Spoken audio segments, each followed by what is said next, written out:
Peace and welcome to the culture here on the Black Star Network. I'm your host, Faraji Muhammad. Thank you so much for tuning in and being a part of the conversation. Folks, we got a lot to talk about. First and foremost, I'm asking the big question. Is it too late for President Biden to try to save America from herself? This is based on a speech that he gave at Mother Emanuel AME Church in Charleston, South Carolina yesterday, where he identified the real problem that is suffering from.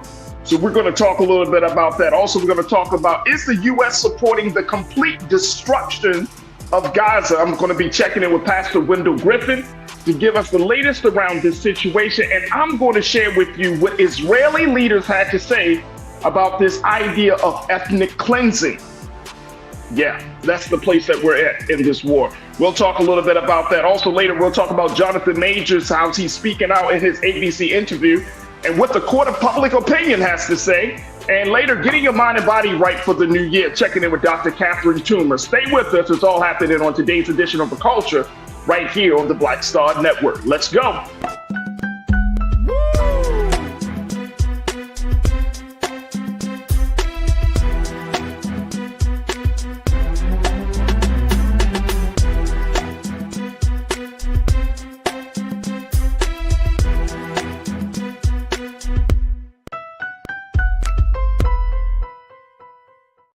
All right, folks, welcome to the culture here on the Black Star Network. I'm your host, Faraji Muhammad. Thank you so much for tuning in and being a part of the process and the conversations. And happy Tuesday, folks. Happy Tuesday. Thank you so much for tuning in.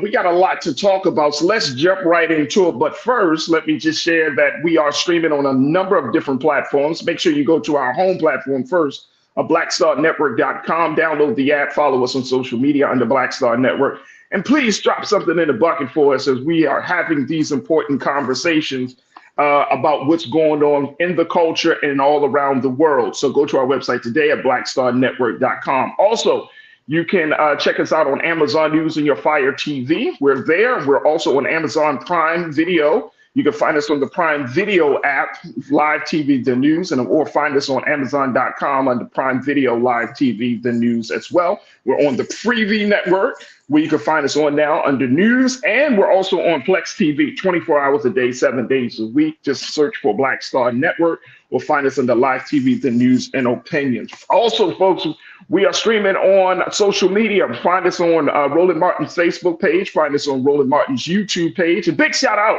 to the online culture crew that's checking in from the X platform. Y'all are on the X platform. Y'all are on the Facebook platform. So I appreciate that. And of course, my folks on the YouTube chat that's checking in as always. So big shout out to Pastor Damon Blissett. Hey, Kings and Queen. Peace, Pastor. Good to connect with you once again. Deidre Hall, I see you. Tiana, I see you. Marcy Jones, I see you. The ABX girl, I see you. McCole Spicer, thank you so much for that. That message on Instagram. I got you, Nicole. Thank you for checking in. Jawan, Yvette, thank you for checking in as always. Real Brooklyn, I see it. I see you. What it do, y'all? Will it do, Real Brooklyn? Janelle Fields, I see you. Donna McAdoo Kelly, blessings to the crew. Blessings to you too, Donna. And thank you so much for joining us. Folks, let's have this discussion. This is the first part. I'm not expecting to come to any serious or any definitive conclusions as we have this first part of the conversation, which is why I'm asking, is it?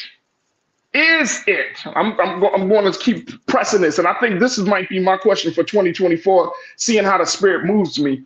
But is it too late for President Biden to try to save America from herself? Now you say, well, that is a major question for Roger. Why are you putting this question out there?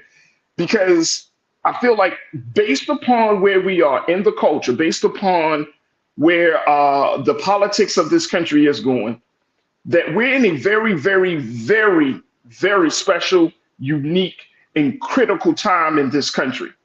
And something that came up as I was checking out President Biden in his speech at Mother Emanuel AME Church in Charleston, South Carolina yesterday, was that his ability to get right to the key source of the problem that America has been running from. And this is very interesting. It is very, very interesting. And as I was preparing for the show, folks, just to kind of give you some context for this, for what I was preparing for the show today and thinking about, well, how do we have this conversation?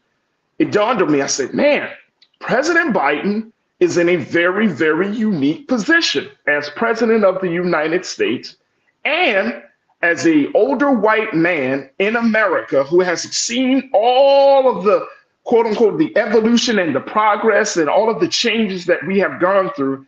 And it is something that at this point in time in his life, his presidency, and in our country's history, we are facing some very, very critical moments. We have to make some very important decisions as we move forward in 2024, 2025, and further on. But check this out. I was thinking about this because the president came out and said it at Mother Emanuel Church. Now, it's hard not to address the big elephant of the room. Here's the church that is the tragic scene of what happened in 2015, where those 9 Black parishioners were gunned down and massacred while in church, while in praying by a white male, white supremacist, right? So the president said this yesterday. Take a look at this. He said on Monday, he delivered these remarks at the historic Emmanuel AME Church in Charleston, where 9 Black parishioners, including the church's pastor, State Senator Clemente C. Pinckney, were tragically murdered by a white supremacist gunman in 2015. The president said the racist shooting had no place in America and is a remnant of the poison of white supremacy that has haunted the nation for too long. Now, here's why I think this is significant. I've not heard any U.S. president use the term white supremacy and spell it out and call it out for what it is. And something that even us as Black folks in this country, we know that this is a problem. We often talk about this when you're in political circles, whether you're in activist circles. You know, and I know that the root of all of the issues come from this idea of white supremacy, where white people have seen themselves greater, more supreme, and anyone else falls in the line of inferiority. Of course, that means Black folks, right? And in this particular piece, when he mentioned that, and I thought to myself, I said, well, we have been running away just from the terminology, just from using the simple term of white supremacy. I haven't heard it from President Clinton. I haven't heard it from any other president, Bush Sr., Bush Jr., Carter. No one has ever. I don't even think President Obama even mentioned white supremacy, right? Because there were a lot.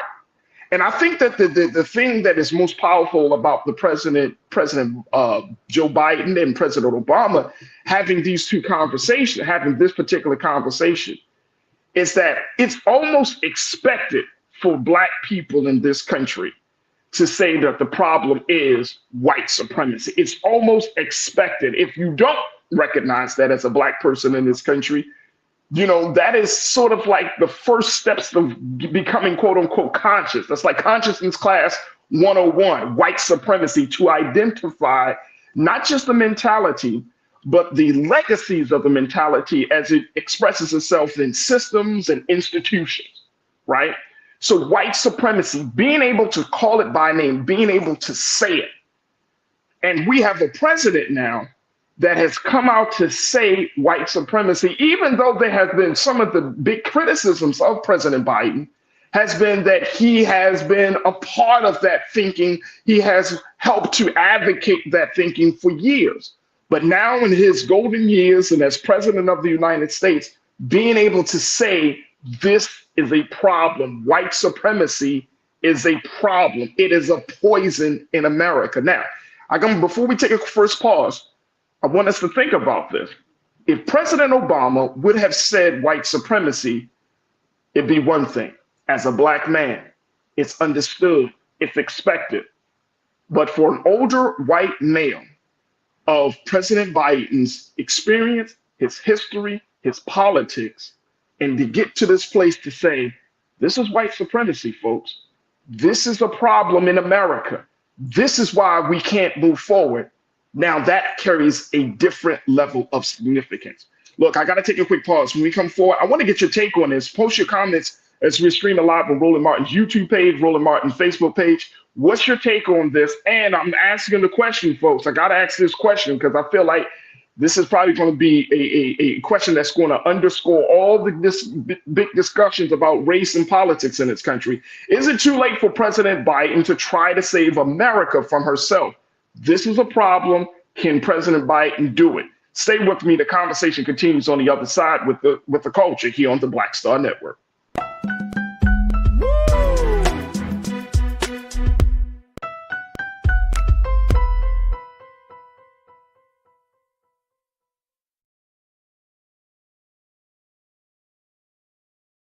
When you talk about blackness and what happens in black culture, we're about covering these things that matter to us, speaking to our issues and concerns. This is a genuine people-powered movement. There's a lot of stuff that we're not getting. You get it, and you spread the word. We wish to plead our own cause.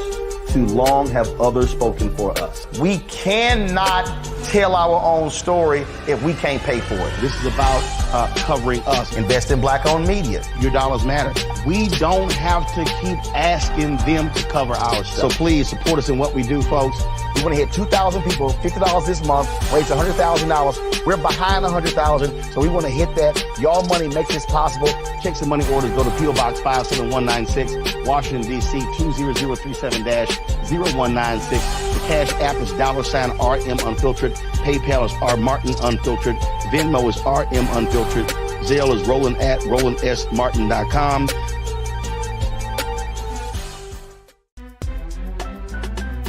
I'm Faraji Muhammad, live from LA. And this is The Culture. The Culture is a two-way conversation. You and me. We talk about the stories, politics, the good, the bad, and the downright ugly. So join our community every day at 3 p.m. Eastern and let your voice be heard. Hey, we're all in this together. So let's talk about it and see what kind of trouble we can get into. It's The Culture. Weekdays at 3, only on the Black Star Network. Folks, Black Star Network is here. Oh, no punches! I'm real revolutionary right now. Support this man, Black Media. He makes sure that our stories are told.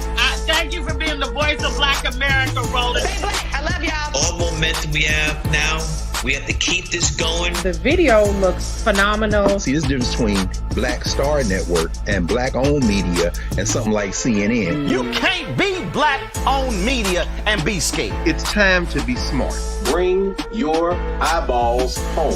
You dig?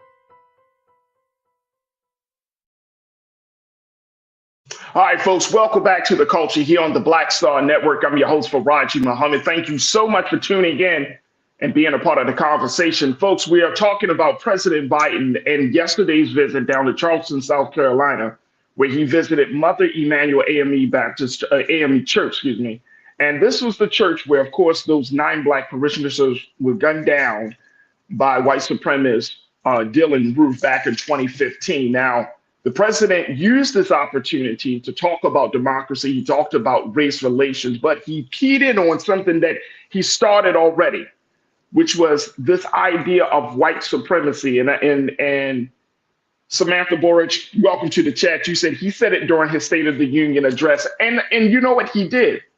And to keep driving the point home, and I think this is the part of why we're asking the question, is it too late for President Biden to try to save America from herself? Because this is a point that white America has not fully understood or truly examined, right? The onus of responsibility has often been placed on us as Black folks, but we are the recipients of white supremacy. We are the burden bearers of white supremacy, right? We are at the we're the ones that are being oppressed and terrorized by white supremacy. So it is not just us speaking out against this very thing that is holding us back. It has to be something that white America has to confront, has to accept, and has to change. Y'all with me on this, crew? White America has to confront this. They got to confront this. You got to accept this. You got to see it in all of these systems and institutions and policies and cultures and attitudes that people have. We have to confront it. We have to accept it. And then the responsibility is to change it, which is why Monkey Confessions, and I appreciate you, man. Welcome back to the chat. You talk about, you ask this question. You say, okay, but mention white supremacy. So where are the policy at? Low bar. You got to remember, look how long it took to get to this place. I don't want you to just, I don't want any one of us to not keep this in mind, that if out of every president, even quote unquote, they, you know, remember back in the day, folks used to say Clinton was the quote unquote black president, right? Y'all remember that? But out of every president, not being able to identify what the problem is, not putting it out there, and not continuing to jam on the point of this is the problem, this is the problem, this is the problem, right? So to your point, Monkey Confessions, and asking, well, where are the policies at, right? See, this is now, that's where the president knows, and I think he really does know that you can't just put it out there without having a response to this major, major point and this major, major hurdle that has held millions of black people and even brown folks, millions of people back, and has debilitated. This is the Achilles heel of this country: racism, white supremacy.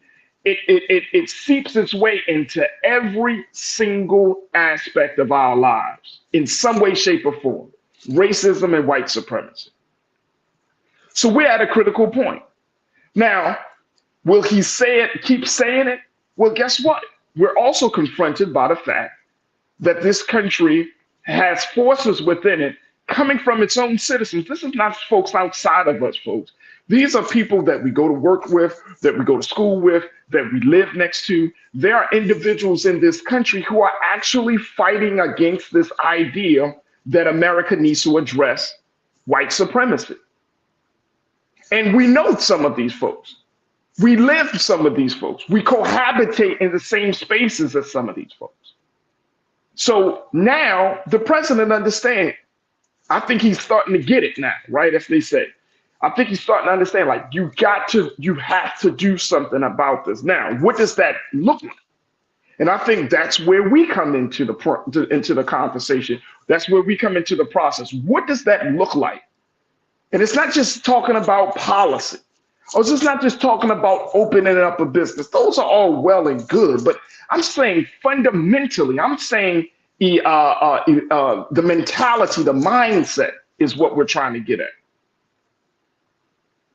Benny Hill, you said, but what are we supposed to do about homegrown terrorism and nationalism?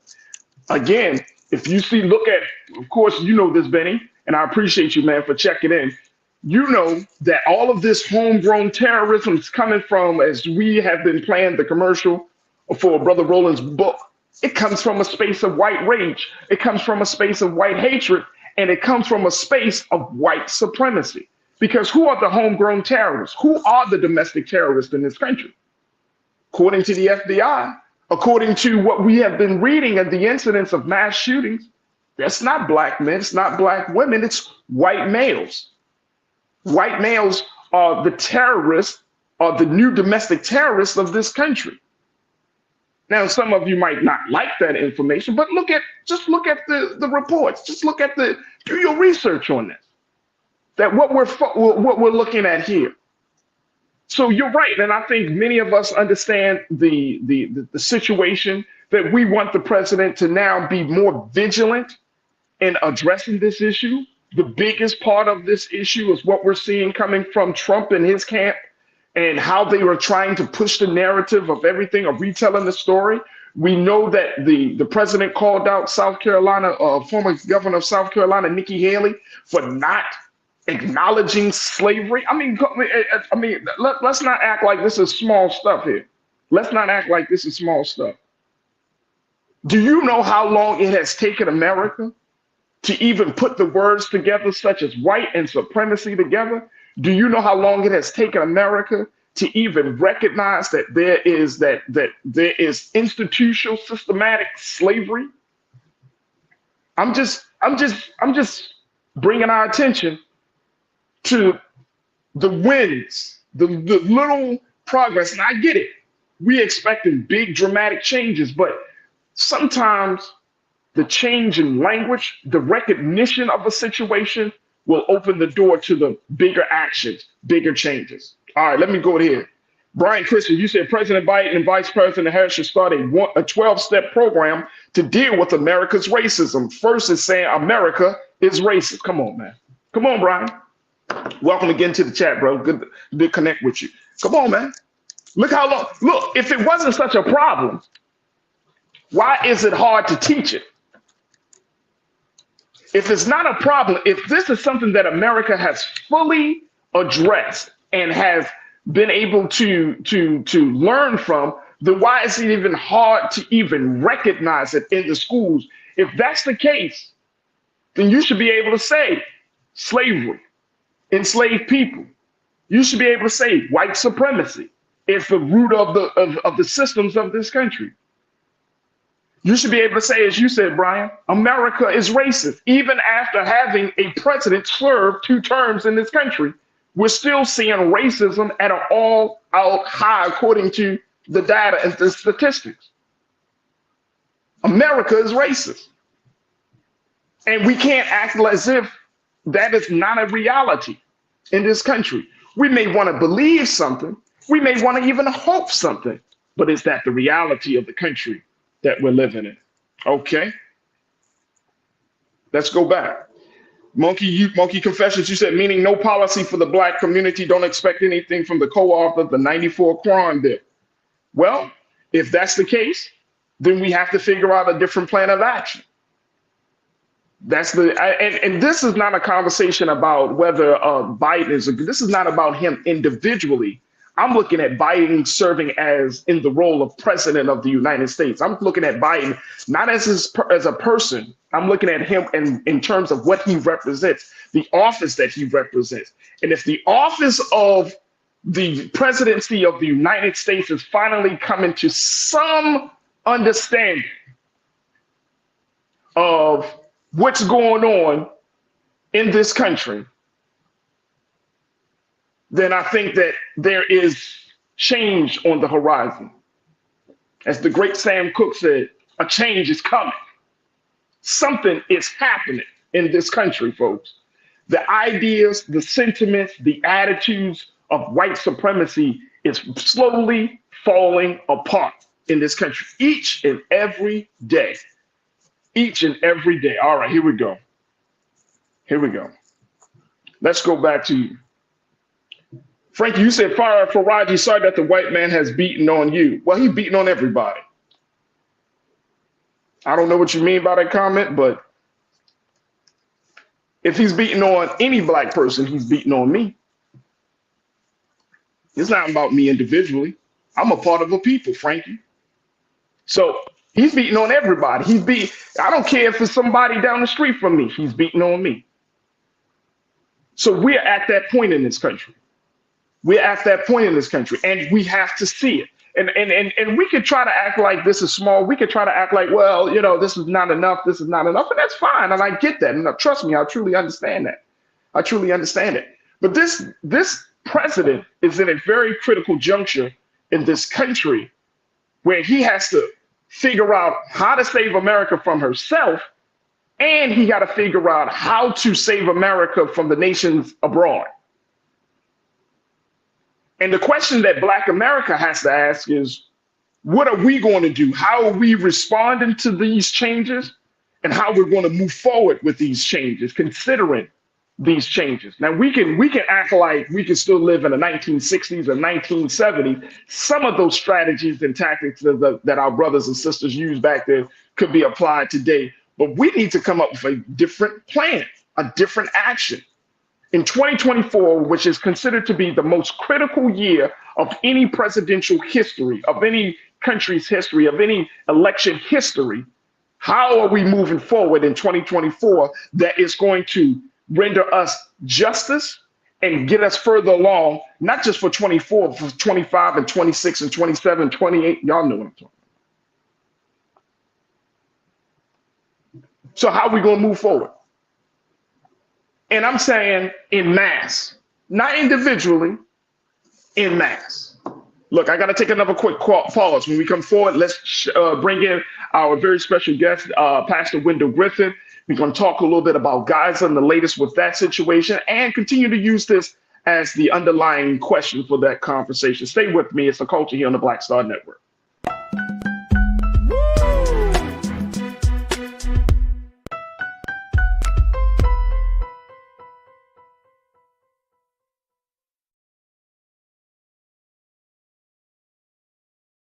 Folks, Black Star Network is here.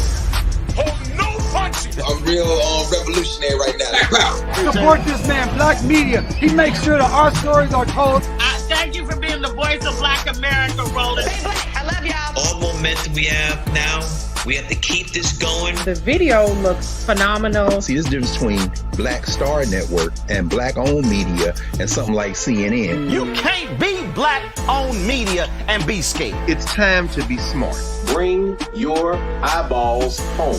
You dig?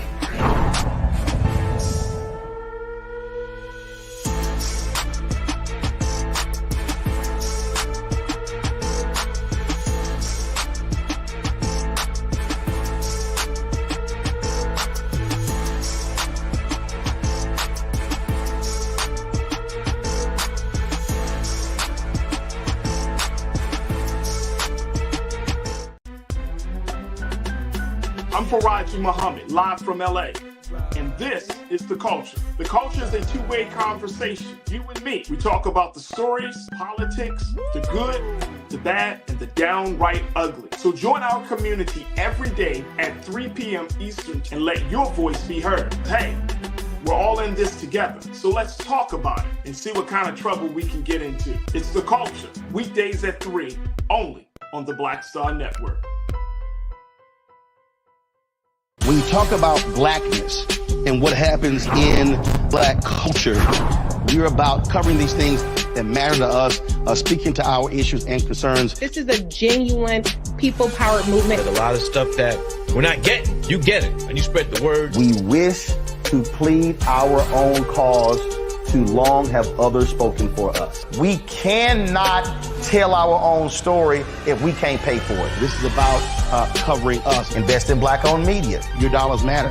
We don't have to keep asking them to cover our stuff. So please support us in what we do, folks. We want to hit 2,000 people, $50 this month, raise $100,000. We're behind 100,000, so we want to hit that. Y'all money makes this possible. Checks and money orders go to P.O. Box 57196, Washington, D.C. 20037-0196. The Cash App is $RM Unfiltered. PayPal is R Martin Unfiltered. Venmo is RM Unfiltered. Zelle is Roland at RolandSMartin.com.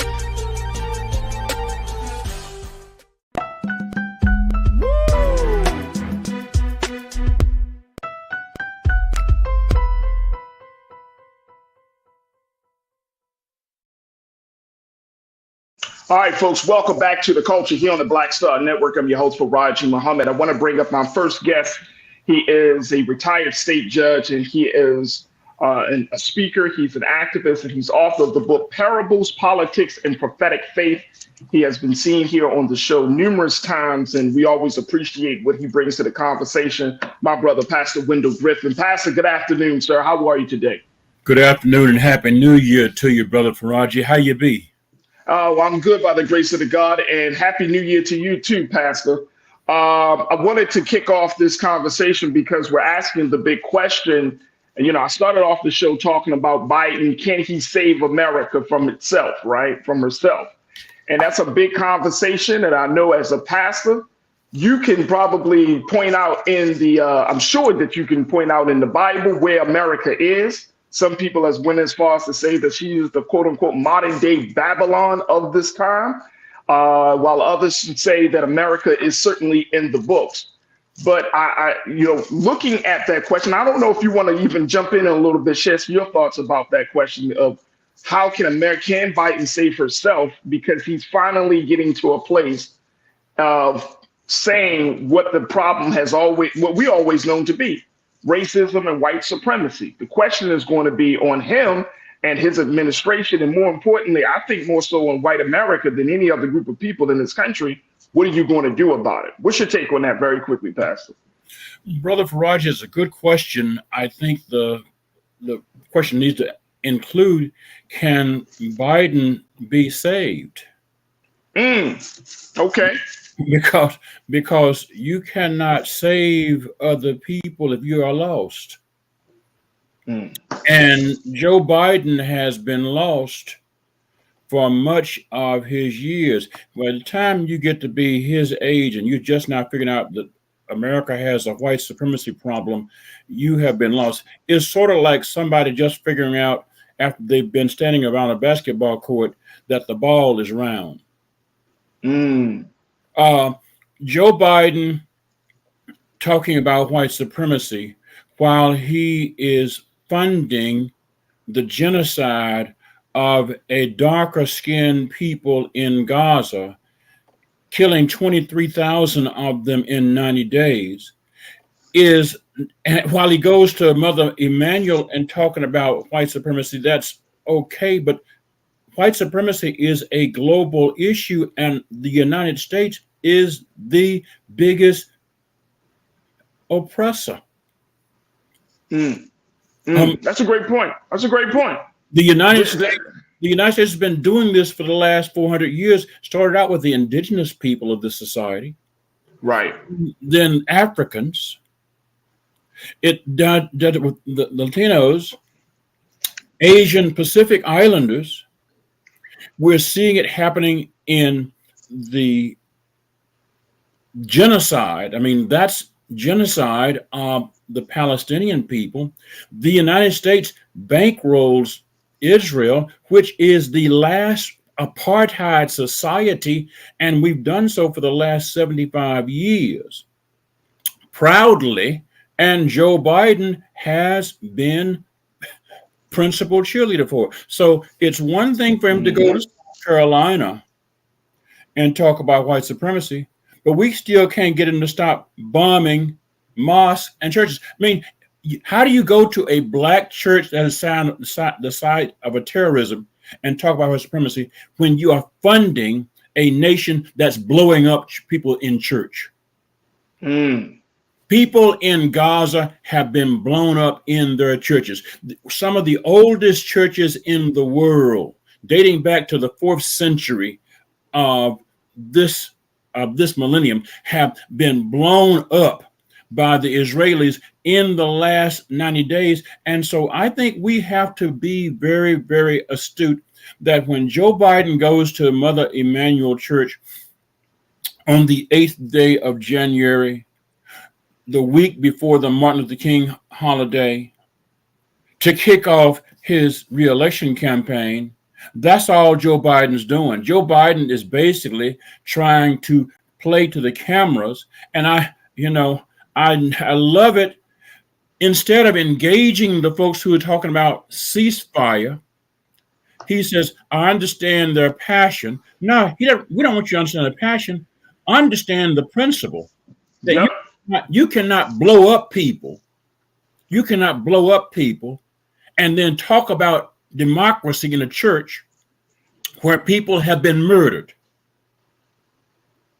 Let me just jump in there very quickly, and I think that's to the point. And I'm going to ask my team to pull up the clip of where President Biden was given his speech at Mother Emanuel, and he was interrupted by some protesters. But here's the part about this. Here is the part about this, Pastor, that I kind of keyed in on very quickly. Then we're going to take another quick pause. Okay.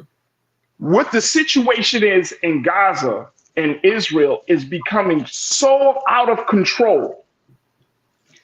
And I'm thinking, here's a man, like you said, he gotta address this white supremacy, this racism that we all experience, and I'm saying as Black folks experience in this country every day in this country, right? And then on the other side, he's got to figure out, like, do we stop the support of a country that is doing so much damage? Folks, if you don't know that what we saw from the Hamas attack on October the 7th, they say was the single bloodiest day of slaughter of Jews since the Jewish Holocaust, since the Holocaust. Now, 1,400 lives were killed. As a result of that attack, over 20,000 Palestinians have been killed. Over 20,000, something I've seen as high 23 and 24,000. Yeah. So you have nearly 25,000 Palestinians have killed. Now, here's the thing very quickly, then we're going to take this break. I read the op-ed from the Washington Post, Pastor. Yeah. This op-ed that was written by Ishan Tharoor. Israeli calls for Gaza's ethnic cleansing are only getting louder. And with the writer of this op-ed, and folks, y'all should check it out. Again, this is an op-ed in the Washington Post. But this is something that, here's the first quote that I pulled from this op-ed. Take a look at this, folks. At least let's put this on there, and then we're going to take a quick pause. Let's go to the first one. Let's go to the other one. There we go. Thank you. Members of Prime Minister Benjamin Netanyahu's right-wing coalition have called for the dropping of a nuclear bomb on a densely populated Gaza, the total annihilation of the territory as a mark of retribution and the immiseration of its people to the point that they have no choice but to abandon their homeland. This writer is pulling out the receipts, Pastor. We're going to take a quick pause. We're going to take a quick pause. When we come back, I'm going to talk more about this. But they have gone so far. And that's why we're asking this question as we talk about President Biden. We asking the question, is the U.S. supporting the complete destruction of Gaza? We got to talk about this because, folks, when you learn about what's in the mindset of Israelis leaders, Benjamin Netanyahu and others, it will certainly make you think. Stay with us. It's The Culture here on the Black Star Network.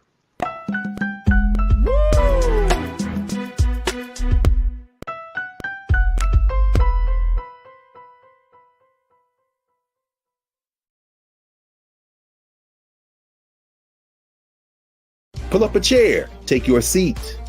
The Black Tape with me, Dr. Greg Carr, here on the Black Star Network. Every week, we'll take a deeper dive into the world we're living in. Join the conversation only on the Black Star Network.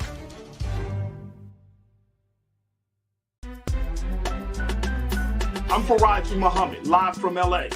And this is The Culture. The Culture is a two-way conversation. You and me. We talk about the stories, politics, the good, the bad, and the downright ugly. So join our community every day at 3 p.m. Eastern and let your voice be heard. Hey, we're all in this together. So let's talk about it and see what kind of trouble we can get into. It's The Culture, weekdays at 3, only on the Black Star Network.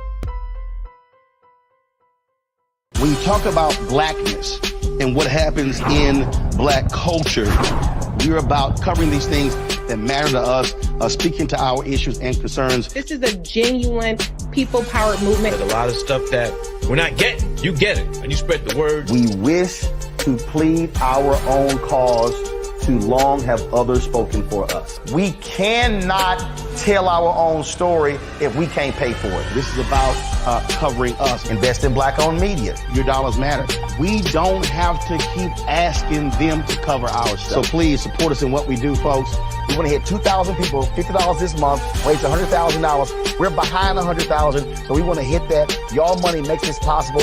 Checks and money orders go to P.O. Box 57196, Washington, D.C. 20037-0196. The Cash App is $RM Unfiltered. PayPal is R Martin Unfiltered. Venmo is RM Unfiltered. Zelle is roland@rolandsmartin.com. Folks, Black Star Network is here. I'm real revolutionary right now. Support this man, Black Media. He makes sure that our stories are told. Thank you for being the voice of Black America, Roland. Stay black. I love y'all. All momentum we have now, we have to keep this going. The video looks phenomenal. See, this difference between Black Star Network and black-owned media and something like CNN. You can't be black-owned media and be scared. It's time to be smart. Bring your eyeballs home. You dig?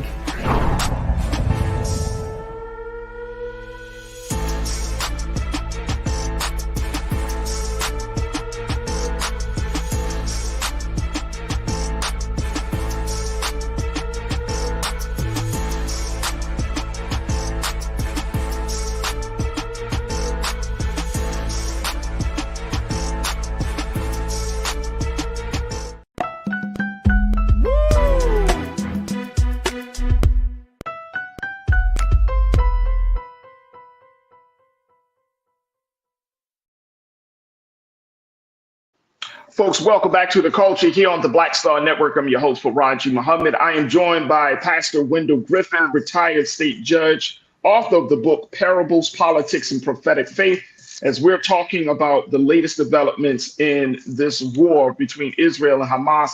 And more importantly, is the U.S. supporting the complete destruction of Gaza?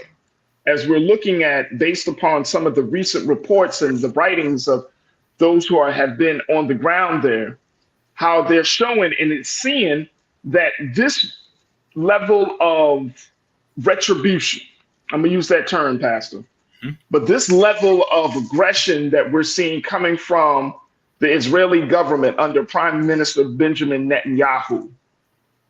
And I don't want to get into some trivial, well, my pain is greater than your pain type of conversation. Because I think that the loss of human life, of anybody's life, under this context, is sad and unfortunate. Right. But the fact is that we're seeing more. We've seen 23,000 Palestinians, those who have inhabited the Gaza Strip, lives have been taken. And it doesn't look like the Israeli government is trying to let it back down. I was just reading, and I didn't get a chance to read the full article today, but they was talking about Secretary of State Antony Blinken is trying to make a deal. And even Biden himself said that they're trying to figure out how to bring back, encourage and convince the Israelis to bring back the forces and to stop as much bombing on this situation, because this is getting to be, and it's not getting to be, it's at a human rights crisis that we're seeing, Pastor. Talk to me. What's your take on this, especially when you have members of Prime Minister Benjamin Netanyahu's coalition who are saying that they are even considering dropping a nuclear bomb on the area. And they have the nuclear, Israel has the nuclear capacity to do it. They are talking about dropping a nuclear bomb on the Gaza Strip to aid in the total annihilation. And this is the question that I'm asking the Jewish communities, the Jewish people of America, who feel like that there is some sort of sentiment that's saying, oh, we hate you, we hate you. Is this what you want us to sign up for? The total annihilation of the people by the Israeli government. Is that what you're asking us to support? Yeah. Brother Faraj, you nailed it. We're talking about disproportionality. And let's be very clear. We deplore, we condemn the killing of civilians and people who were mutilated and killed in October 7. But you cannot justify the massacre of a whole population in the 91 days after October 7 just because of what happened on October 7. There are laws South Africa has done it. South Africa has filed a petition in the International Court of Justice charging Israel with genocide in Gaza. Genocide is the massacre, the extermination of a large population of people. And under all 5 categories, there are 5 categories. I'm not going to get into the weeds on it, but there are 5 categories, and all 5 of them, Farazi, all 5 of them have been committed by Israel in Gaza, massacring people, preventing pregnancies, shutting down ways of keeping people alive, making the nation uninhabitable, trying to run people off their land. All of these conditions are going on now, and it's happening. This is live streamed. We're not having to read about it. We're seeing it in real time. And they are massacring photojournalists, Arab journalists who are doing the good, hard work of reporting this have been targeted. Now, I say this. You can't talk about, if you're the United States or if you're Joe Biden or you're Anthony Blinken, getting Israel to pull things back if you're constantly giving them more bullets. You can't stop somebody from drunk driving if you suddenly pouring whiskey down them and giving them the keys to the car. Come on, Pastor. I mean, that's just crazy. You can't stop an arsonist by giving them matches, giving them a fire, a lighter, and tell them, you go burn this house, go burn that house, go, and we're going to keep you going. No, that's insane. And we are not, used to tell lawyers, I wear a t-shirt, but it doesn't have Boo-Boo the Fool on it. We are not fools. Come on. We're not fools. The world is watching the United States doing this. Israel could not do this if the United States had not vetoed a ceasefire twice. How many babies would still be alive if the United States had simply said, yes, we're going to have a ceasefire? And Israel, if you don't go along with it, guess what? We're shutting off all the money. Right. All the money. How much money? $3.8 billion a year plus $14 billion that Biden just told him about when he flew over there and hugged Benjamin Netanyahu in the tarmac, plus another $100 million that he wanted to give for ammunition that he went around Congress, was supposed to get permission from Congress to give it, but $100 million for more ammunition. This is the kind of stuff that's going on, which is why I wasn't really impressed with him going to Mother Emanuel, because I know the whole deal. And I'm so happy, Pastor, that you are able to kind of open up that picture. And I think this is why we need to have this conversation to show the whole deal, to show the big picture of the situation, right? And to show the hypocrisy and the complexity of this situation. Now, Real Brooklyn, you said, so now we feel sorry for Palestine when African nations such as Sierra Leone, Rwanda, Darfur, Sudan, and other nations have been dealing with this for years. What am I missing? What am I talking about with Africa? As he talks about these African nations.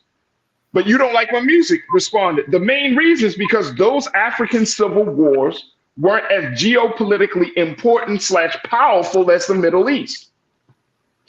And I think that is, we can go back and forth and say, well, whose war and whose conflict should be considered of greater significance versus another. But Pastor, I want you to at least kind of, from your vantage point, give us some insight as to, is this a good way for us to look at this geopolitical situation that we're in, that as we talk about this among black folks say, well, what about Africa?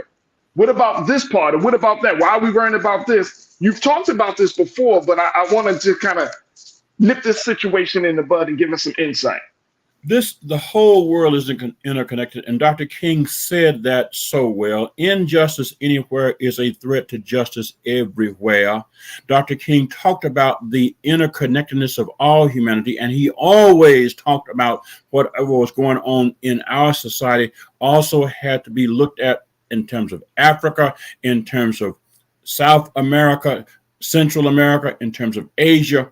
We talk about these things, and we cannot isolate one area to the exclusion of everything else. We have to understand, and I need to make sure I say this the right way, because there's a Rastafarian term that if I say it the wrong way, folks think I'm cussing.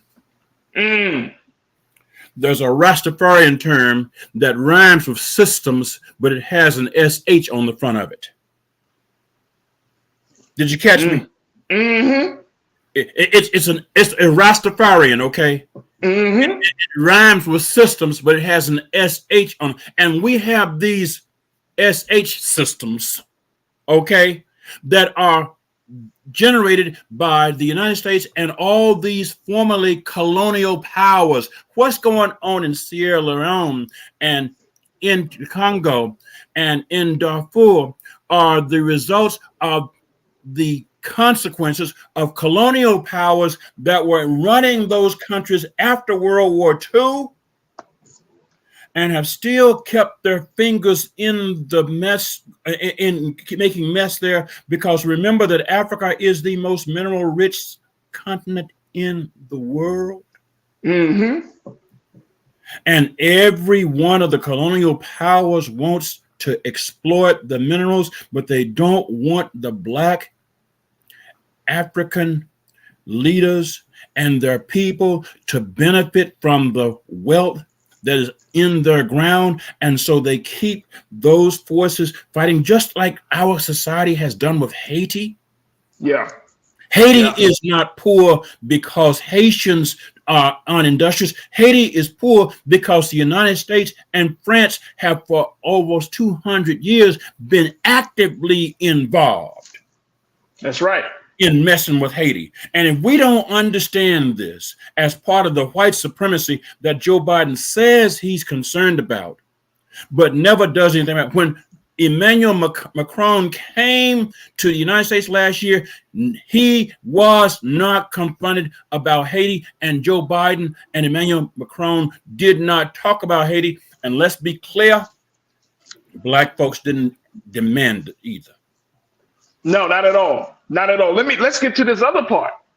Let's get to this other part, Pastor, from the same Washington Post op-ed talking about Gaza and Gaza's the great concern and the call from Israel to embark upon an ethnic cleansing. I'm using that term, right? Because we want to, language is important. Yeah. But they want to, and they are serious about annihilating the people of the West Bank. They said, yes, sir. I like to put people to understand this. What we are seeing Israel talking about is the equivalent of us funding a nation that is run like the KKK. And it is going to run all of the people out of Mississippi who are Black. It's going to bomb Black buildings and Black schools and Black churches. It's going to poison the water Black folks drink because the white folks in Mississippi don't want to live around Black folks. And we don't have enough strength in our society to say that Israel, which calls itself a democracy, is the greatest hypocrite in the world when it tries to lay the Holocaust guilt on the world, because the people who are running Israel are the children and grandchildren of the Holocaust survivors, but they are replicating the very evils that their ancestors suffered. And we don't have enough courage to say, how dare you? How dare you do to these people what was done to you and claim innocence? You're going to blame the Nazis for doing what they did, and you're going to replicate what the Nazis did to the Palestinians. And let's be clear, What Israel is doing in Gaza in the last 90 days is what Israel has been doing in Palestine for the last 75 years. And Joe Biden has been part of that for 40 years. Remember, Joe Biden was chair of the Senate Foreign Relations Committee for part of his career. Joe Biden has been part of this. Joe Biden calls himself a Zionist. And I say this because when we do not connect these dots, our sisters and brothers in Africa and in Latin America and in the South America and Central America, in Asia, in Africa, wonder, hey, do we not get it? Because the disease that they are suffering is a disease that we are voting for. We're gonna have folks voting for Joe Biden, believing that Joe Biden is their savior, when Joe Biden is blowing up babies in Gaza who are brown, and Joe Biden is not doing anything about poison water in Jackson, Mississippi. Hello? Pastor, I gotta stop it right here, but we still got a lot to unpack. Gotta bring you back on. We'll continue the conversation. Pastor Wendell Griffin, retired state judge, pastor, author of the book that y'all should definitely check out. The book is called Parables, Politics, and Prophetic Faith. And Pastor, we truly appreciate your time today. Thank you, brother, and good to see you once again. Have a good King holiday, and tell folks to read some of Dr. King's stuff besides the I Have a Dream speech. Oh, absolutely. Thank you, Pastor. Talk to you soon, brother. Peace and love, folks. brother. Peace and love. We got to take a quick pause. When we come back, we're going to check in, switch the gears on the conversation as we talk about all these race things and all these things happening in the world. Let's talk about something at home. Let's talk about the Jonathan Majors case, how he spoke out and how the court of public opinion responded. Stay with us. That conversation's up next here on The Culture on the Black Star Network.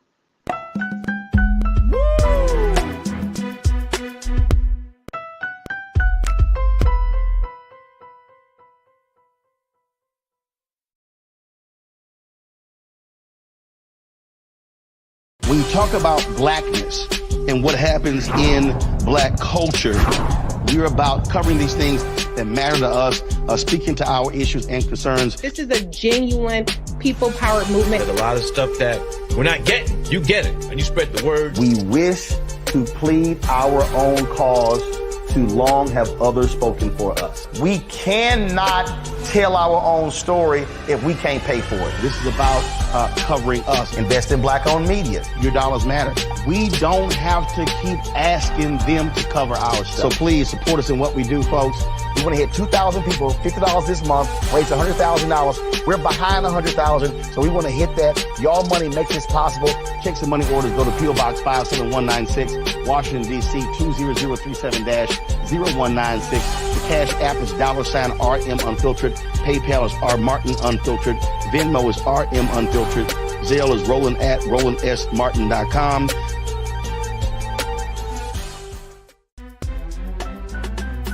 I'm Faraji Muhammad, live from LA. And this is The Culture. The Culture is a two-way conversation. You and me. We talk about the stories, politics, the good, the bad, and the downright ugly. So join our community every day at 3 p.m. Eastern and let your voice be heard. Hey, we're all in this together. So let's talk about it and see what kind of trouble we can get into. It's The Culture, weekdays at 3, only on the Black Star Network. Folks, Black Star Network is here. Oh, no punching! I'm real revolutionary right now. Support this man, Black Media. He makes sure that our stories are told. Thank you for being the voice of Black America, Roland. Stay black. I love y'all. All momentum we have now, we have to keep this going. The video looks phenomenal. See, this difference between Black Star Network and black-owned media and something like CNN. You can't be black-owned media and be scared. It's time to be smart. Bring your eyeballs home. You dig?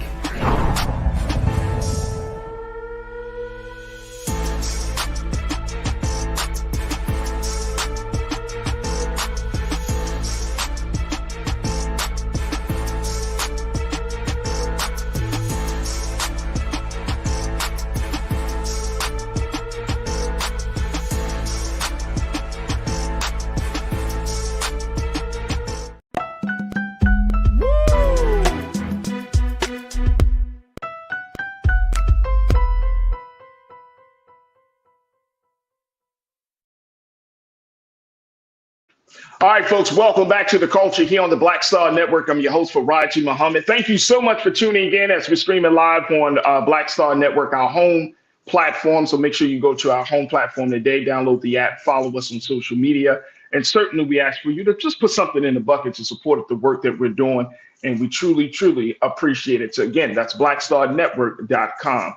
All right, folks, let's talk a little bit about the conversation or the case that everybody is talking. First, you got Cat Williams letting the cat out of the bag. And now Black Hollywood is back at it again. We also had another major interview. There was Taraji P. Henson sitting down with Oprah Winfrey. And now Jonathan Majors is talking about his life with that case with his ex-girlfriend and that guilty verdict. Now, Mr. Majors, of course, has been cut from Marvel projects, and now he's in a space of uncertainty. So, he wanted to get his story out. So he sat down with ABC News to just share his thoughts and his reactions to what has happened in court. And then the court of public opinion decided to respond. And I'm bringing my sister Dee Griffin, who serves as the anchor for WJBF Channel 6 in Augusta, Georgia. Dee, good to connect with you once again. How are you? Good afternoon. Good. Happy New Year. It's so good to be with you again. Happy New Year, Dee. All right, Dee, first and foremost, Jonathan Major going on a major news station, ABC News, to tell his side of the story. Good idea or bad? Good idea. I mean, okay.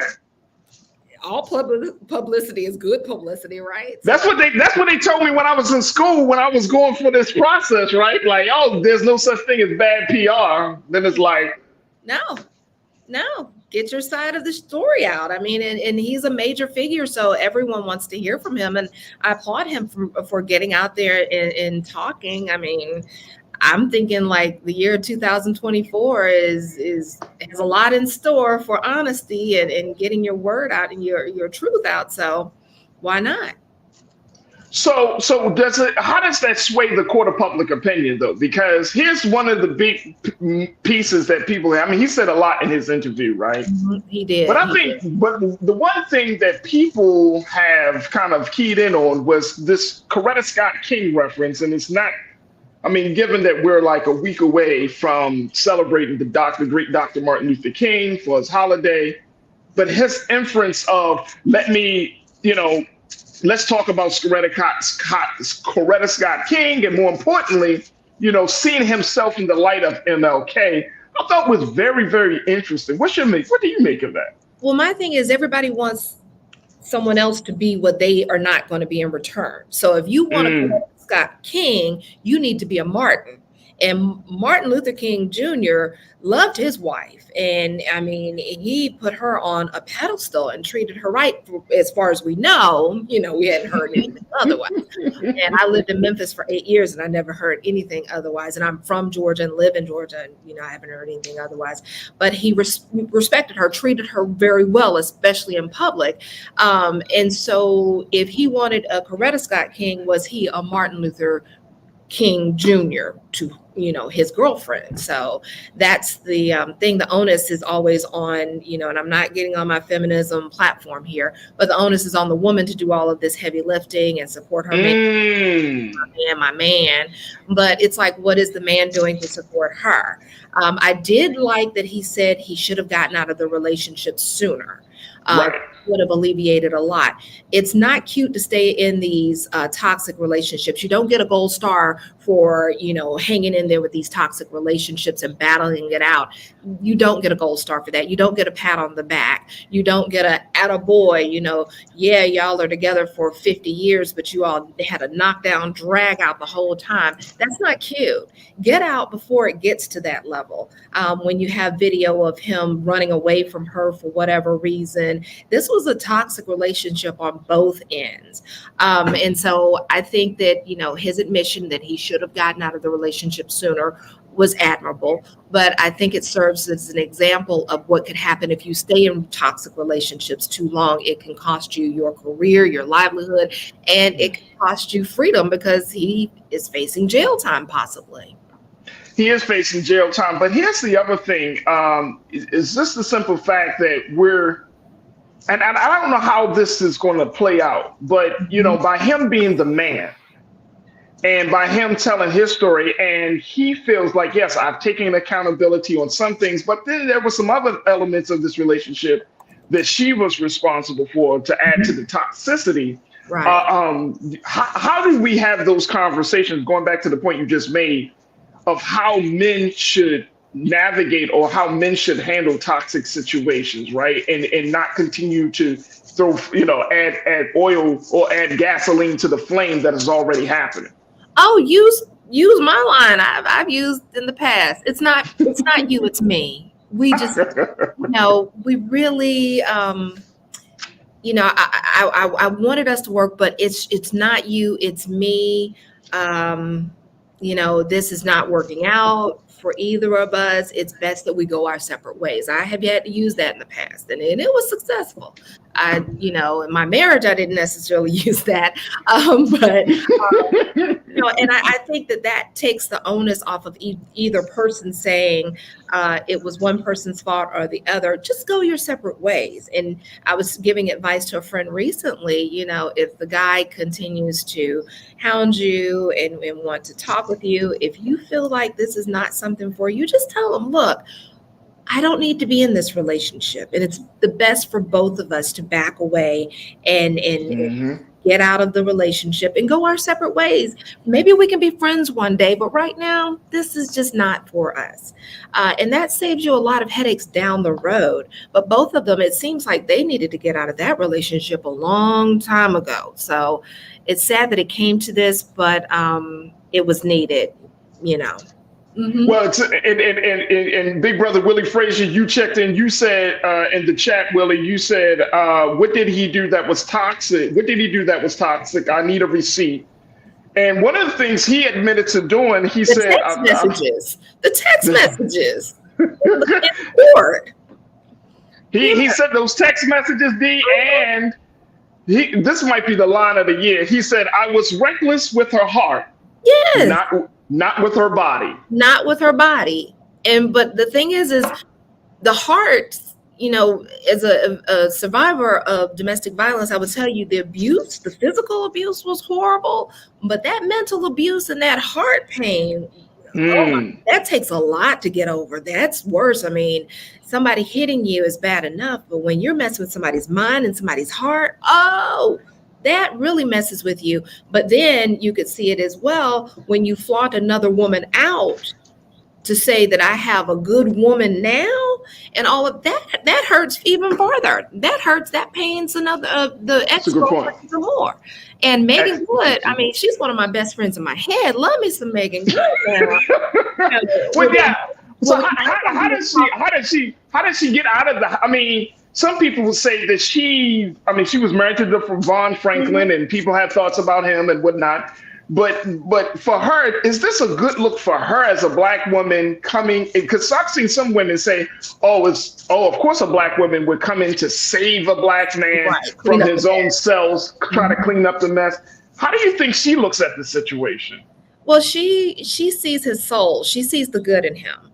Most people don't see the bad until they're faced with it up close and personal, and it's the two of you in that one room or that one situation. So no one comes out and says, oh, I see the bad in you. She sees the good in you. She sees the tears. She sees the I'm sorry and I'm repenting. So we can't necessarily blame her. It's a situation where a man and woman are caught together, and the ex-girlfriend or the wife catches the man and woman together. They always go after the woman. They don't go after the man who is the problem. Go after the man. Leave the other woman out of it, because yes, she shouldn't have been cheating with him, but it's not necessarily her fault. Yeah. But I do say, like I said, what we're not going to do is talk bad about Megan Good, because I like Megan. But this situation, as I said, in my situation, I've said it many times too, by me speaking out, I saved the other woman. Because everybody has heard from me and they saw what happened, and I'm speaking out. So the next woman, I saved her life, because he's got to prove that he's a good man. He can't go and knock her upside the head and dog her out like he did me, because then that will be pointing out that, oh, she was right. Look, America, she was right. So he's going to be the king that Megan Good deserves, because America's looking at this brother like, what you gonna do to Megan? Because we'll ride or die for Megan. Now we're gonna go okay, Megan, we coming. We're gonna take the earrings off. We're coming in the middle of the night. Right. All of our black. We're gonna have our Vaseline, and we're gonna come fight for you. But he's gonna be up, and he's gonna be that king to Coretta now, to Megan, because everybody's looking at him. So it saved Megan. She's seeing the good side of him. She's seeing the pure heart that the other woman didn't necessarily get to see. I mean, which is possible. Mm-hmm. Which is very possible that one person can see the goodness and another person can see the challenges and the issues and the shortcomings. So it's certainly possible. Cindy D, you said, does Megan need accolades, though? They both have problems. She was also married to a pastor. Trying to be PR for each other don't work either. And that's a good point, too. But we don't know what happened with her marriage. We don't know. They had a very amicable, seemingly divorce, and they refused to talk badly or put anything out. We don't know what happened between the two of them. Yes, that's true. He seems like a good guy. She seems like a good woman. We don't know. Only the two of them, and they're close friends and family now. We don't know. And she may be a woman who is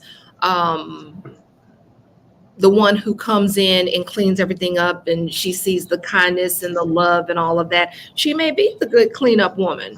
And we just don't know. That's just the gentle heart that she has, or the kind heart that she has. We just don't know.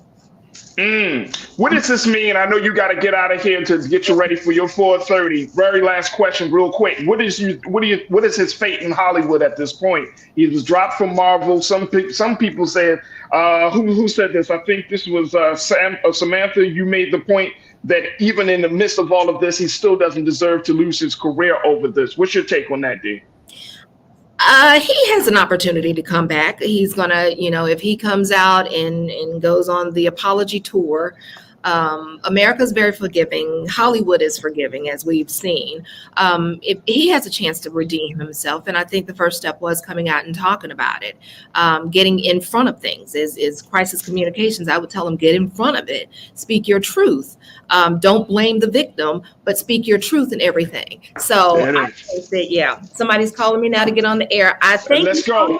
I appreciate you, D. Thank you, D. Make sure y'all check it out, D. Griffin on WJBF in Augusta, Channel 6. Thank you, D. We appreciate you. Look forward to connecting with you soon. All right. See you soon. Bye-bye. Bye-bye. All right, folks. Wow. Just a little something from a media professional like the great D. Griffin. Thank you, D, for checking in. So many of you have shared your thought. Karen, my sister, you said, I disagree. A man can never go any farther than a woman will let them. If he is married, engaged, or long-term, he is not available. Good point. Excellent point. Brian, you checked in and said, Major should have just said Megan is a real one instead of Coretta. I like that one, Brian. I like that one too, man. Like, we don't have to bring in Mother Coretta into the conversation. I see what you're trying to do, Jonathan. But that was a different situation. That was a different situation, just a little bit different situation.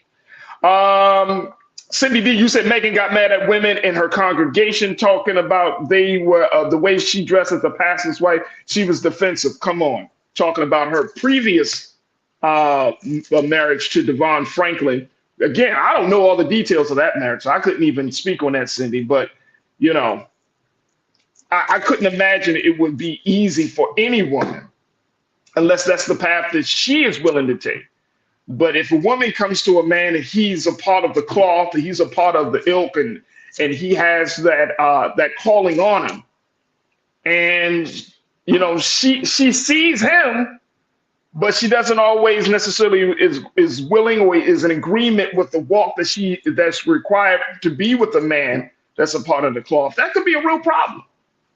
That could be a real problem, not just for her, for him too, because you love this woman, but you want to present yourself. You want to walk a different path than she does. And it could end up in, it doesn't have to be mean-spirited. It can certainly be an amicable situation.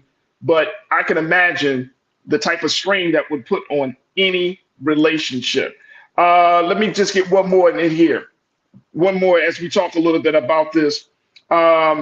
You don't like my music. You said being broken up with is usually devastating, even if you don't love them that much. Our egos can't cope with that level of rejection. I don't have enough time to talk about that part, but I appreciate you don't like my music for posting that. And I think you are 100% right. And I think that it is important for both men and women to become emotionally mature and intelligent to be able to have those conversations. And the sad part about male-female relationships or any type of relationship, intimate romantic relationship, the sad part is that we don't even learn a lot of this stuff. And I'm saying in collective, a lot of us, it's a lot of trial and error. We see it in our parents' relationship. We may see it from our grandparents or aunts and uncles and those couples and families that are close to us. But I'm saying to sit down and actually have someone to talk to us about the ins and outs of that, right? And it's important for us to have those type of, I would say, mentors, those type of persons around us, that when we get into these serious long-term, whether they're marriages or long-term relationships, that we have people that we can go to, that we can bounce ideas off, that we can share with, and then essentially that will provide us with the wisdom and guidance to take us further along, to make us better. But one of the things that I don't think that a lot of people are doing, I think there's only a few of us, is how many of us are actually sitting down to figure out how to have the best relationship with another individual? Do we read about relationships? Do we listen to people who can give us the ins and outs? Do we take the advice of those who have been down that road and have been successful, as well as the advice of those who have been down that road and have not been successful? Because they both can offer us something that we can hold on to.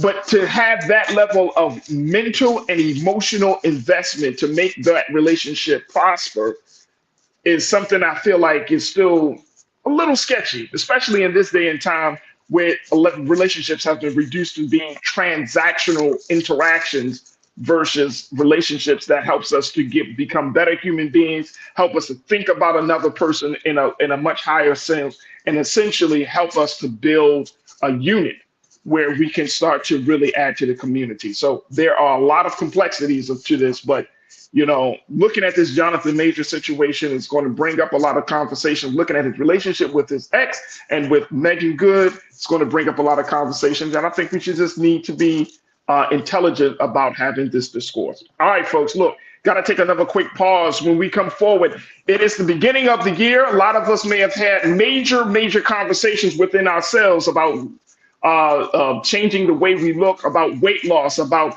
gaining, about going to the gym. But do you know that within the first 2 weeks of the year, those resolutions are made and broken? It doesn't take long now for us to break those resolutions. Well, we're going to be checking in with Dr. Catherine Toomer to give us some insight on how we can not just make the resolutions, but sustain the resolutions throughout the year. Stay with us. That conversation is up next here on The Culture on the Black Star Network.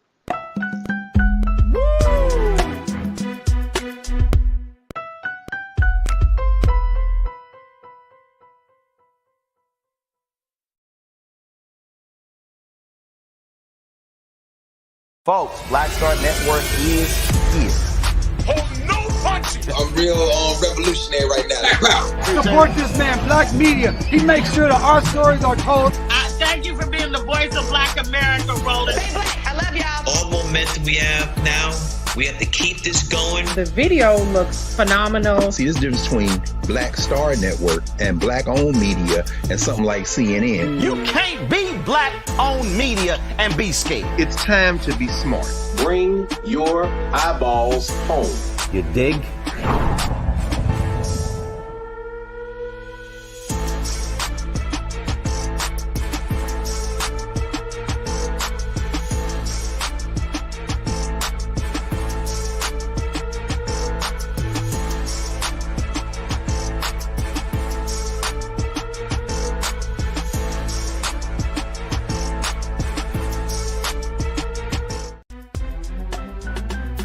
I'm Faraji Muhammad, live from LA.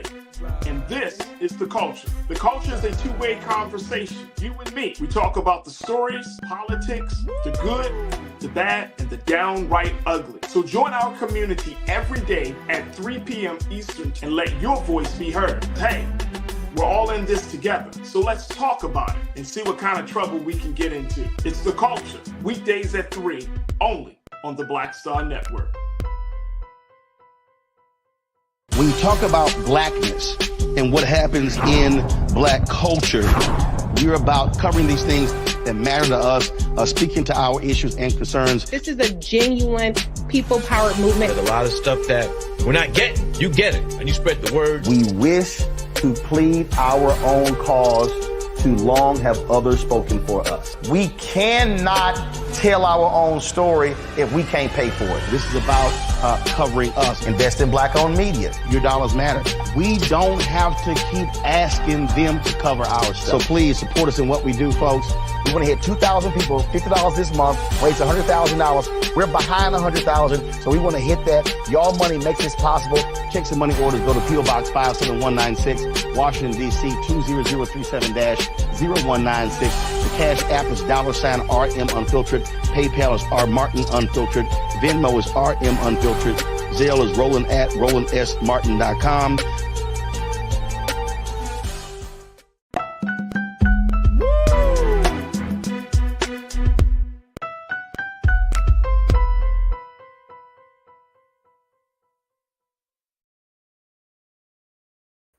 All right, folks, welcome back to The Culture here on the Black Star Network. And I truly appreciate each and every one of you for joining us. Welcoming our new watchers. If you're just tuning in, welcome to The Culture here on the Black Star Network. If you're tuning in on Roland Martin's YouTube page, Roland Martin Facebook page, or on the X platform, we truly appreciate you and thank you so much for being a part of the conversation. All right, folks, for our final discussion today, we wanted to talk about how you can get your mind and body right for the new year. But this is very easy, or is it?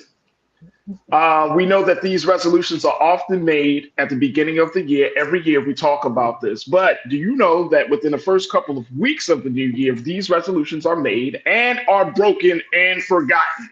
And then we go back into the same old health, wellness, weight loss, gaining weight cycle again. So here to talk to us about how we can not just change our life, we can change our mindset, and more importantly, sustain the gains that we make is Dr. Catherine Toomer. She serves as the founder of Health, Wellness, and Weight Loss Centers, LLC, and she's been doing a lot of work looking at weight loss and, more importantly, trying to figure out the best ways that we can keep our minds sharp and in shape to sustain us through this journey. Dr. Toomer, thank you so much for joining me here on The Culture. How are you this afternoon? I'm very well, thank you. Thank you for having me.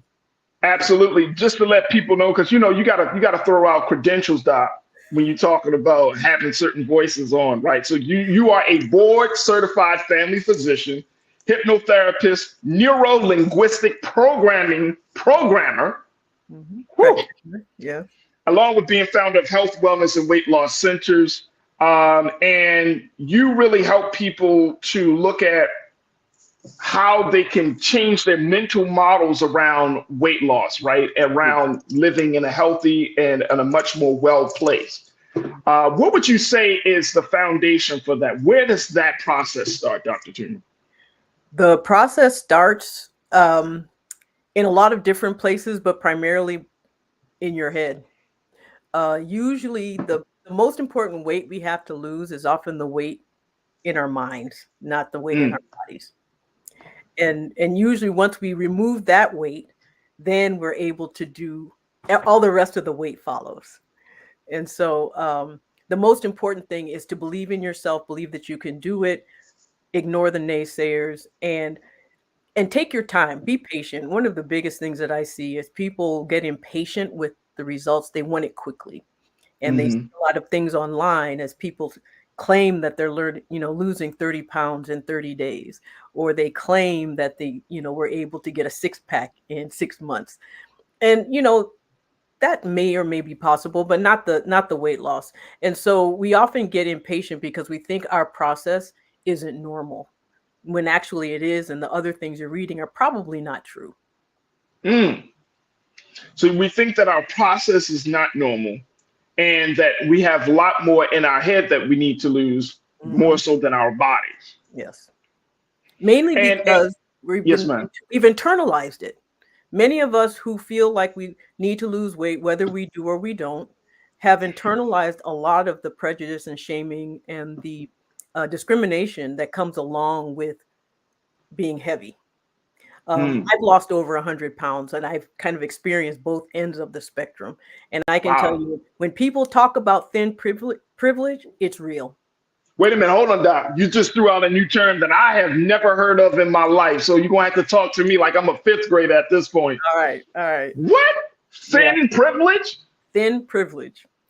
Thinness in the United States is a currency. And those with that currency have a lot of it to spend. And basically what happens is they get a lot simply because of their privilege. It's because we've been programmed to be biased against anyone who's heavy. And it's one of the last places where we can discriminate and we can insult and not have the same ramifications if it's towards anybody else and for any other reason. You know, we will jump on somebody for racism, we'll jump on somebody for sexism, ageism even. But when it comes to fat phobia, we laugh. So how did now you got me like speechless a little bit on this, Doc. But okay, thin privilege is a problem in this country, right? And you saying that thinness is a currency as well that a lot of people tend to use. Yes. Now, we're also in the age, and I'm sure you already know, but we're in this body positivity space. Yes. This body, and some people say it's a full-out movement where you accept just all of your flaws, your physical flaws, your imperfections. How does that fit into what you're proposing that we need to do within ourselves? Well, first of all, we need to stop describing them as flaws and stop describing them as imperfections. And then we'll be fine. Because if we keep looking at ourselves like something's wrong, then we'll constantly try to fix something that isn't wrong. That could be just our genetics, could be the way we're just built, you know, and just loving yourself where you are. Now, it doesn't mean that you don't want to get healthy and be healthy, but when you do, you let your body go where it goes. You know, there is no size for health. Health doesn't have a number. Health doesn't have a size. Wait a minute, hold on. See, this is what I'm saying. I knew this was going to be a problem from the first time you opened your mouth. Hold on. See, now, why does it got to be a problem, though? It's hold on. Enlightenment. Hold on. No, this is too much enlightenment. I'm getting blinded right now, Doc. I'm getting a little blinded. All right. No. I love it. I absolutely love it. So let's go back to this point. And the only reason I'm stopping you is just because I think you're dropping some important jewels here. But let's go back to this point. You're saying that being healthy does not have a specific size and look. No. I mean, you can be thin on crack. Damn. That doesn't mean you're healthy. You just took it straight to the hood. Damn. And I can tell you, and this is something, and I've seen her get a lot of backlash, and I've watched her, but I've watched Lizzo in concert. Right. And there is no way I could match her energy. There is no way I could match her ability to move the way she does and still have the breath to play the flute. That is health. Yet she keeps being shamed about her size when she's healthier than all of us. Because most of us could not move at that level and still be able to catch our breath enough to sing, enough to play a wind instrument, you know. But then you see people who are underweight and we're applauding them, but are they healthy, truly healthy? Not only just healthy physically, but psychologically and socially, because all that health is connected. So what are we deluding ourselves when we look at the magazines and looking at, you know, like if you go on social media, sometimes when I scroll through social media, it's like, damn, what am I looking at here? Looking at these bodies that are, I mean, you know, you got the abs cut, you got the arms big, women are looking just so shapely and all of this stuff. And and you're wondering, and I mean, I think it's natural because we're human to wonder, like, damn, why am I not looking like that, right? And so, are we deluding ourselves when we feed off of that to make us seem like, you know what, these people are in the best shape of their life? Mm-hmm. This is what health looks like. Are we deluding ourselves in that area? Yes. I mean, representation matters. And so if we don't see ourselves represented in any shape or form, literally in any shape or form, then we have a misguided idea of what is considered normal. It's no different than, 20 years ago. I'm of an age, and I'm not going to tell you what that age is. I was going to say about 50, but go ahead. Yes, ma'am. You want to tell us? Thank you. You're my best friend. Because you're looking good, Doc. You're looking good. Living life well. So this is the thing. I remember a time when we never saw, first of all, a Black woman on screen, then a dark-skinned Black woman on screen, and definitely never one with natural hair. It is now normal to see natural hair represented in print, on television, and on videos, but we never saw that before. There was a time when we never saw that. And so natural hair was considered radical because we didn't see it. And the same thing is going to happen now. You're starting to see with commercials, like, I think there's a certain products now that specifically make sure that everyone is represented. There's other companies that do not touch up their photographs, and which is where I take my daughters to shop, because I know when we walk in, the images are going to represent them and look like them. Yes. Yep. I see it. I think I know one of the companies that you talk about, big box retailer.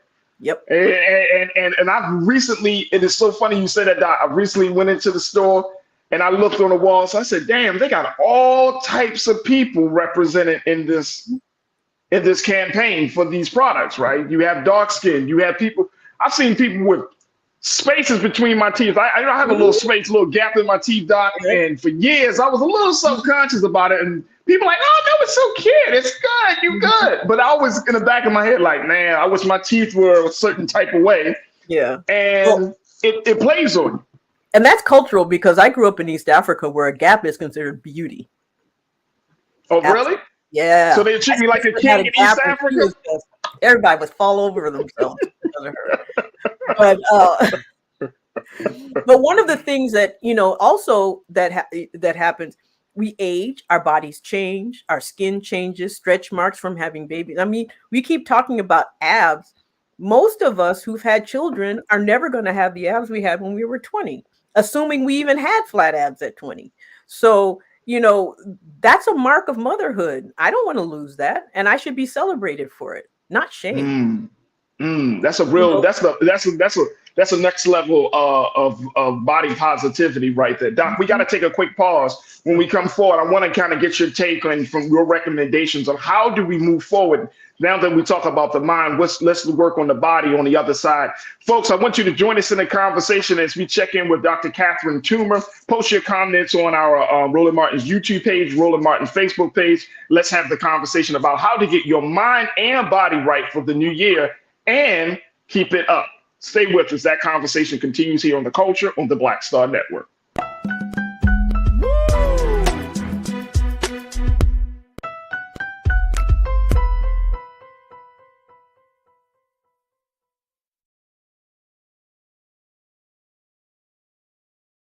Black Star Network is here.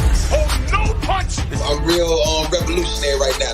Thank you for being the voice of Black America. All momentum we have now, we have to keep this going. The video looks phenomenal. See, this difference between Black Star Network and Black-owned media and something like CNN. You can't be Black-owned media and be scared. It's time to be smart. Bring your eyeballs home. You dig? When you talk about blackness and what happens in Black culture, you're about covering these things that matter to us, speaking to our issues and concerns. This is a genuine people-powered movement. There's a lot of stuff that we're not getting. You get it, and you spread the word. We wish to plead our own cause too long have others spoken for us. We cannot tell our own story if we can't pay for it. This is about covering us. Invest in Black-owned media. Your dollars matter. We don't have to keep asking them to cover our stuff. So please support us in what we do, folks. We want to hit 2,000 people, $50 this month, raise $100,000. We're behind 100,000, so we want to hit that. Y'all money makes this possible. Check some money orders. Go to P.O. Box 57196, Washington, D.C. 20037-0196. The Cash App is $RM Unfiltered. PayPal is R Martin Unfiltered. Venmo is RM Unfiltered. Zelle is Roland at RolandSMartin.com.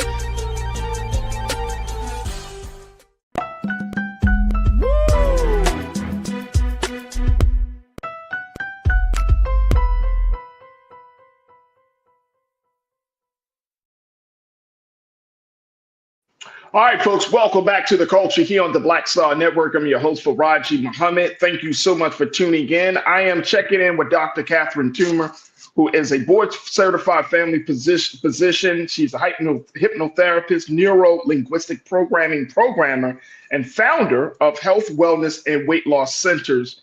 And she is here to talk to us about how to get our mind and body right for the new year. Now, there are a couple of questions that some of our great culture crew members, Dr. Toomer, have posed. And one of them I think is very, very important.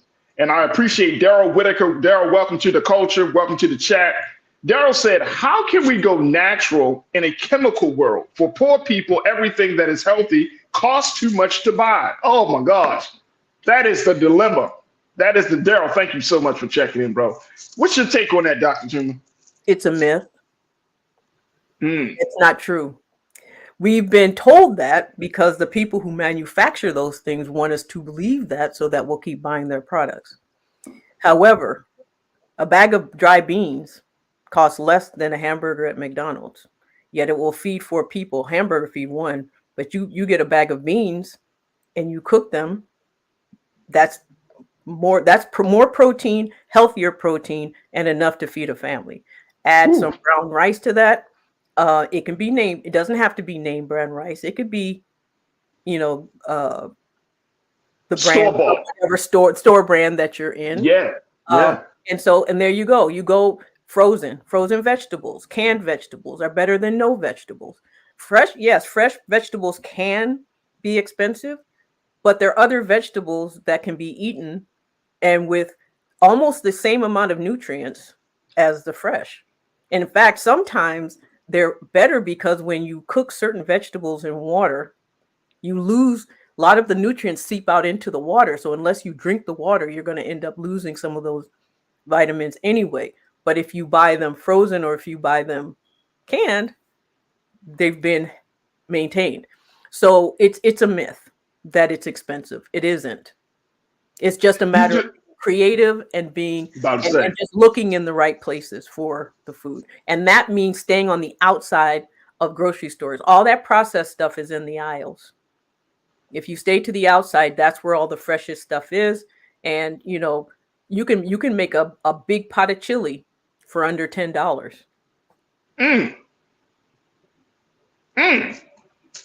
Something tells me you know how to make chili, Doc. Something telling me. Yep. So, but you're saying like just invest in the basics. Get into the fresh vegetables. What about organic foods? And Daryl, I appreciate you for bringing that question up. Thank you. What about organic foods? Is that a myth too, or is that something that we should strive to purchase? Organic is a myth too, mainly because there is no standard. There's a certain standard, but that standard doesn't necessarily mean healthier. And so if just because some pesticide hasn't been put on the plant doesn't mean the soil that it's grown in actually has the nutrients to get into that plant. And that's really what you're looking for. It's the nutrients from the soil have to go into the plant. That's the only place they'll get them. And so it's the quality of the soil that matters. Yes, pesticides can cause some issues. They change our hormones. They have disrupted a lot of things in our growth, in our how our body functions. But buying organic doesn't necessarily mean you've avoided those things. Now, there are some foods that absorb pesticides more than others. Yeah. And you can look online. There's a whole, there's lists there. And then there's others that you can clean really well. So even if they have come in contact with pesticides, you can wash it off. And there's lists of that too. So organic, you're paying a lot for not a whole lot of benefit. It's better to eat more of something that's not organic than a third of something that is. Especially if you're trying to, if it means the difference between actually eating it or not eating it, better to eat it in a form that you'll actually get it and can afford it, and it doesn't cause you stress or strain to have. Awesome. Now let's talk about the various diets that people have nowadays. You're talking about from being, and this is what I hear from a lot of our people: cannot digest fruit, milk, and lactose intolerant. We got gluten free now. We got vegans now. We got vegetarianism now. So what is really happening that we go to these places and I'm living in Los Angeles, so you have a lot of different foods being offered, a lot of different diets that are out there. But for some cities, like in Baltimore, that's still, going to a place, a completely vegan place. You could probably name it on one hand how many places are in Baltimore like that. So talk to us about that. How do we make sure that, if we find out that we're lactose intolerant, that our diet is going to be supported? Apart from just the diet and the location of being able to find this information and find the products, many of us live in food deserts, so we can't even get access to any of it, let alone vegan. But truly, the best and healthiest way to eat is as close to plant-based as possible. Most people can tolerate pescatarianism, which is basically mostly plants with some seafood. It's when you start getting into the meats that are hormonally enhanced that we start having a little bit of a problem. And also because of the fat, it's the fat in the animal. I mean, when you consider that if you're eating an animal that's 10 times our size, and the natural hormones of that animal are going to make it grow to 10 times our size, and then added hormones to make that animal grow 10 times its size faster, and we consume it. I mean, imagine what it does to our body. So it really causes an issue, mainly because of hormones. And so the farther you can get away from hormones and hormone dysregulation and hormone disruption, the better. And so plants are the best way of doing that. Except with soy. Now, soy can cause some changes in estrogen, but you have to consume quite a bit. And, I'm not going to get into the details of that, but, so plant-based is best. And then clean meats are best if they're, hormone-free and they're grass-fed. But then, of course, that costs. Again, so absolutely the cost of foods. And so, really, the best way to eat is the healthiest that you can for where you are. The healthiest that you can for where you are. We got another question about Ozempic. Talk to us about Ozempic and Mounjaro talk. And how does this, let me see, this question is about Ozempic, and we're talking about semi-glutides. And Mounjaro. Yeah, are they bad? No, they've been given a bad rap, but they're not bad. Okay. These medications, the type of medications, have been out for almost 20 years. We've been using them for many, many, many years for diabetics. Nobody had a problem with it until we started using it for weight loss. And then all of a sudden, everyone started pushing their fat bias onto the process. And so now we have to fight to get the medication for people who actually need it to prevent them from becoming diabetic. Weight gain is primarily on the same hormonal continuum as diabetes, but we can't treat it. We can't get the medication for people until they become diabetic. Now, fortunately, we do have weight loss versions of the medication, but they're almost impossible to get in affordably. And so many people are going the compound route. And of course, when you do that, then that's when a lot of the scammers come in, and because they can sell you anything and say it's whatever it is. But there are some reputable pharmacists who do produce compound medications, but You know, they're good medications and they work well and they are lifesavers, because many of us who have been overweight know that our appetite is actually being driven by glucose dysregulation. Our cravings are driven by glucose dysregulation. Our fat production is driven by glucose dysregulation, and these medications stop all of it. And some people would say that if you are eating correctly, if you are exercising, that you wouldn't need help from any outside source to regulate your body. Is that true or false? That is very false. Because genetics plays a huge role in how our body treats food. And so, and you can see it. I mean, that's like saying everybody who runs can be a marathon runner. Not all runners can be marathon runners. Not all runners can be sprinters. Some of us can't do either. You know, so it's the way your body is made. You cannot discount how our bodies are made and how that affects what food does in our bodies. We got like a minute left in this, Doc. I wanted to kind of get an opportunity to hear from you. What are some of the exercises, the physical things that we can do that will help us to kind of sustain us? I mean, everybody, I don't know, like in LA, it seems like every other person goes to the gym 4 to 8 times a week, Doc. Everybody lives in the gym, right? And I'm like, damn, do I need to go to the gym more?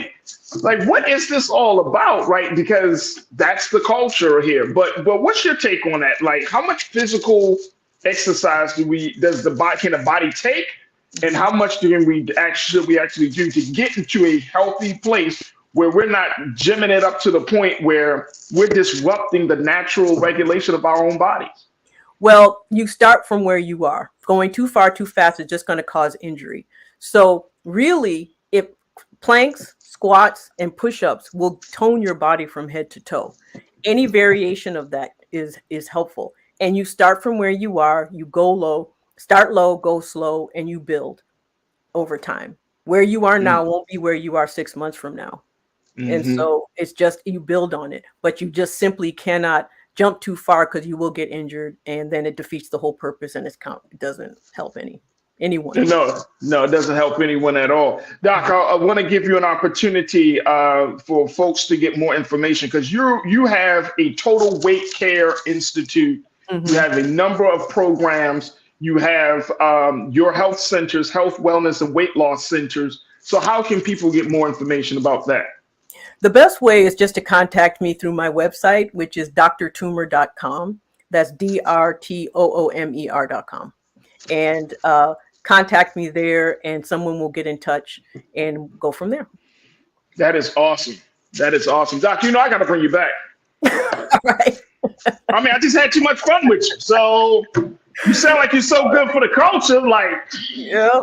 All right. We need somebody to help us to understand this stuff, because there's a lot of conversation about health and wellness, and I don't think we can have too many discussions and conversations about this.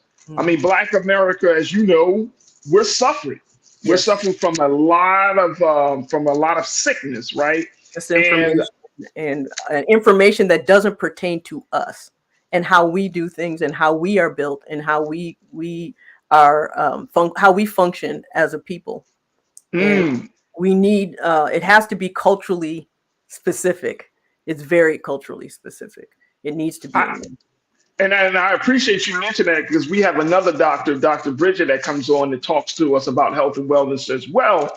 And one of the things that we often talk about is, like, I mean, and this is, I'm not trying to beat a dead horse, but being Black in America has a different set of challenges that it does to the mind and to the body, unlike being a white person in this country or a Latino person in this country, right? Absolutely. So we, like, you going back to the point you just made, we need culturally specific recommendations on how to get to a better healthy and wellness space in this country. So, your insight will be very much needed. So I appreciate you today, Doc, for coming on and being a part of the conversation here. Well, thank you for having me. I really enjoyed it. Thank you. Thank you, folks. Dr. Catherine Toomer, she is the founder of Health, Wellness, and Weight Loss Centers. She is a board-certified family physician. Check her out on her website at drtoomer.com. That's drtoomer.com. blackstardnetwork.com for more information. And especially if you are struggling and you're trying to figure out, well, how do I start this journey? You may have made this resolution at the beginning of the year, and now you're starting to feel like you've fallen off the bandwagon. Dr. Toomer is here to help you, especially as being a part of her Total Weight Care Institute. Y'all heard what they say. It's not about weight loss. It's about weight care. Yes. That's a difference. That's a difference. Absolutely. It's a difference. All right, Dr. Toomer, thank you so much for being so good for the culture. We truly appreciate you. Thank you. Thank you for having me. Absolutely. All right, folks, that's going to do it for us. I thank each and every one of you, my fantastic online culture crew that's checking in on Facebook, that's checking in on the X platform, and is, of course, checking on Roland Martin's YouTube page. If you enjoyed the show and you appreciated the content, please make sure you do your due diligence. Go to our website today. Download the app at blackstarnetwork.com. Download the app for free on all your devices. Follow us on social media. And we actually put something in the bucket because we want you to sustain us. That's right. This is an investor-oriented process. This is the model that we use for Black Star Network, where, as Brother Roland has said time after time, that, you know what, we should have the conversations, we should have the news, but we don't need someone else to pay for it. We want you to be an investor and a stakeholder in this process. So go to our website today at blackstarnetwork.com. All right, folks, big shout out to my production team, for Chris and Lise for making today's show possible, with my man King Keenan. And of course, I thank you once again. Stay tuned. Up next is Roland Martin Unfiltered. As always, never be afraid to challenge what's wrong, stand for what's right while being yourself in the process. God willing, we'll talk tomorrow with my sister Suzette Speaks for another exciting conversation right here on The Culture, right here on only here, exclusively here on the Black Star Network. And big shout out to all of our people who are in the midst of this weather situation. Please be safe, folks. Take care of yourselves. Check on your loved ones. Check on the elders in your neighborhood and check on the elders in your family. Let's continue to pray that everyone comes through these storms safely. Thank you for tuning in. Peace.